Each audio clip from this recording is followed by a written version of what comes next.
Downloading Instagram videos can be useful when you want to keep a reel, tutorial or clip for later viewing offline. On Instagram, there are a few different ways users try to access and store video content depending on device features and app options. So let's go to see how it works. The first thing you have to do is to go to Instagram app. Here in this page, you will find a lot of videos. You can choose the video that you want to download.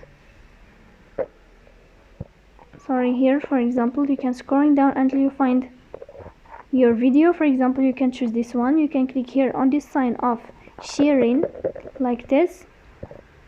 But as you see here, this video is not able to download.